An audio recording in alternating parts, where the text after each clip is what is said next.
Hello दोस्तों, आपका मेरे चैनल पे बहुत बहुत स्वागत है। तो दोस्तों, मेरे चैनल को सब्सक्राइब जरूर करें। पहाड़ों से घिरे एक छोटे से गांव में रातें हमेशा सन्नाटे में डूबी रहती थी। कहते हैं गांव के पास पुराने किले खंडहर में एक चुड़ैल रहती थी जो बरसों पहले किसी विश्वासघात का शिकार हुई थी। उसकी चीखें और रोना आधी रात को पहाड़ी हवाओं में गूंजता था। लोग अंधेरा होते ही घरों में दुबक जाते। इसी के पास सेना का एक कैंप था जहां एक बहादुर फौजी अर्जुन तैनात था। वह युद्ध से लौटकर छुट्टियों में गांव आया था, लेकिन गांव वालों की यह डरावनी कहानी सुनकर उसे यकीन नहीं हुआ।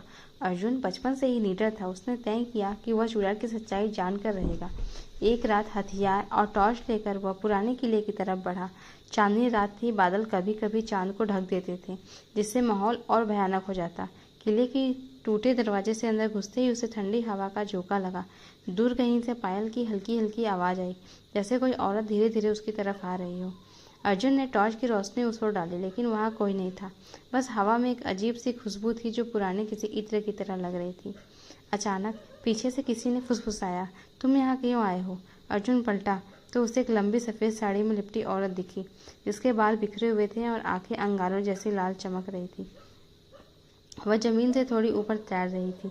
अर्जुन ने साहस जुटाकर पूछा, तुम कौन हो? तुम यहाँ लोगों को डराने क्यों आती हो? औरत की आंखों में आंसू आ गए। उसने कहा, मैं कोई राक्षस नहीं, मैं राधा हूँ। कभी इस गांव की बहू थी, लेकिन मेरे पति को युद्ध में भेज दिया गया और उन्होंने मुझ पर बेवफाई का झूठा इल्जाम लगाया।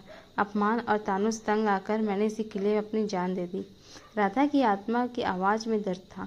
उसने बताया कि वह सिर्फ उन्हीं को दिखती है जो सच्चाई खोजने का साहस रखते हैं। गांव वालों ने उसकी मौत को चुड़ैल का श्राप कहकर कहानियों में बदल दिया, लेकिन असल में उसके मन में न्याय की तलाश के लिए भटक रहा था। अर्जुन का यह सोचकर गुस्सा भी आया और दुख भी, क्योंकि वह खुद एक फौजी था। वह जानता है कि सैनिक के घर वालों को कितना इंतजार करना पड़ता है। उसने राधा से वादा किया कि वह उसकी सच्चाई सबके सामने लाएगा और उसके नाम से जुड़ा कलंक मिटाएगा। अगले दिन अर्जुन ने गांव वालों को इकट्ठा किया और राधा की असली कहानी बताई।